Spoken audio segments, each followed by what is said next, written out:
to Unit 3 of Sourcing in Procurement and Supply. Section 3. Post-tender negotiations. After suppliers, contractors or service providers have been pre-qualified, selected and before the award of contract, it is essential to have some negotiations by way of improving or clarifying some terms or performance issues for future bids or for future tenders.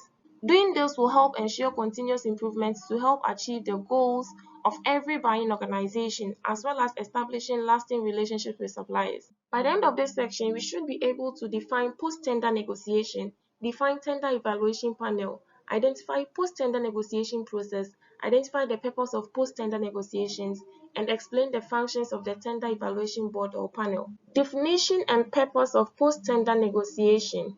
Post-tender negotiation is the negotiation after the receipt of formal tenders and before the award of contracts with the suppliers, contractors submitting the lowest acceptable tenders, with a view of obtaining an improvement in price, delivery or content in circumstances which do not put other tenderers at a disadvantage or affect their confidence or trust in the competitive tendering system. Sometimes, as a buying organization, after we've closed the tender and then opened the document, we realize that a particular supplier, a preferred supplier here is doing very well. However, just one or two things is making this particular supplier lose.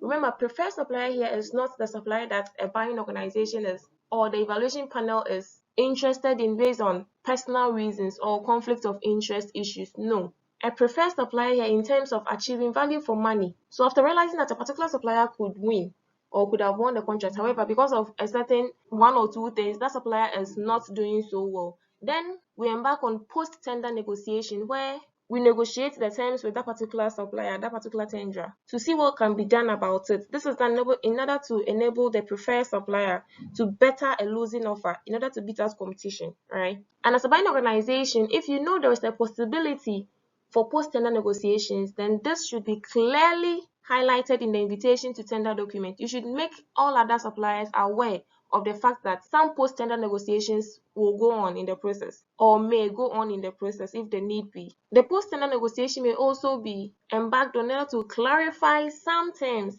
or to fine-tune a particular tender's document. However, this should not distort the elements of competition, the purpose of tendering, which is to ensure competition in the process in order to achieve value for money, making sure the best bidder is winning. Doing the post-tender negotiation should not distort competition. The post-tender negotiation process. So SIPS offers certain guidelines for buyers in this area. First, the post-tender negotiation meeting should be conducted by at least 2 members of the purchasing organization to ensure transparency and accountability.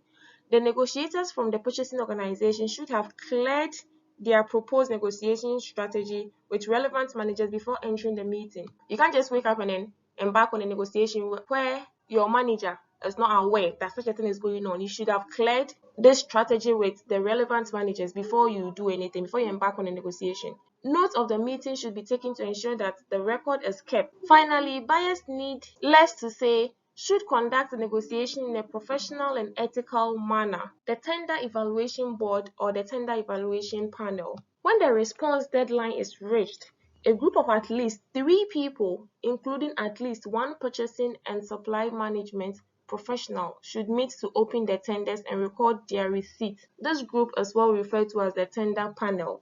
A special form can easily be produced to list those tenders received by the deadline, and this should be signed by all the panel. Members of the panel should each sign the first page of each tender, which should also be stamped with a date.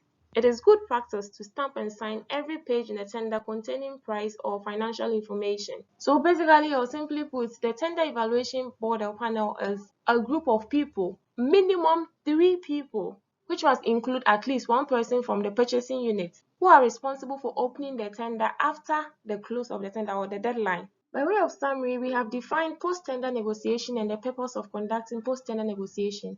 We have also explored the post-tender negotiation process. The Tender Review Evaluation Panel is constituted to determine the suitability of each tender and finally declare the winning bid. Thank you.